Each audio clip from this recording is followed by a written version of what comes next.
What I remember most about my father is that he was always passionate about what he was doing. He used to always tell me, if you have a goal out there, and if you're willing to work for it, one day it'll happen.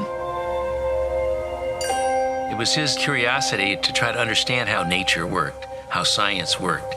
And he always included me in all these adventures, trying to, get me to say the most important thing that you can do as you grow is to have an interest in this knowledge. He loved to talk about his experiences in China, where one of his earliest observations were that the people who lived in the agricultural areas had embraced different types of eating habits. He said he woke up one morning with an idea. He realized intuitively the power of the plant-based diet when he saw that the people who existed on a diet that was primarily fruit and vegetables were healthier than the people who lived in the big cities.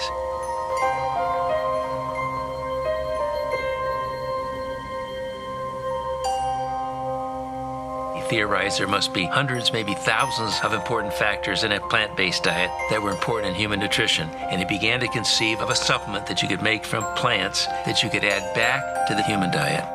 And then he came back to the United States in 1927, and 7 years later introduced Nutrilite into the marketplace.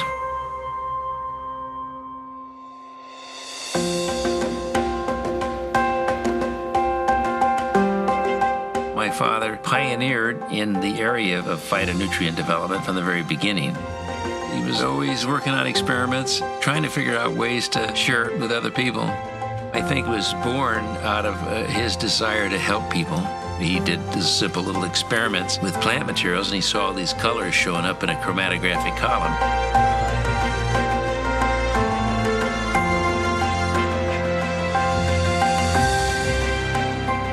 To tell me, one day the analytical methodology will enable us to determine what these colors that I see are and how they function. And once we know that, we'll be able to isolate them, be able to identify them, and we'll be able to more particularly determine what they're doing in human nutrition and human health.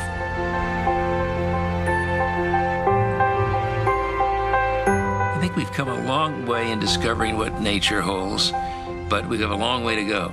I think we haven't scratched the surface. My dad would say we haven't even scratched the scratch. His thoughts way back then were very far-sighted, and now we're beginning to realize he was spot on. We've got to take responsibility for ourselves, our own health, the health of the environment, if we're going to protect and strengthen our society for the future.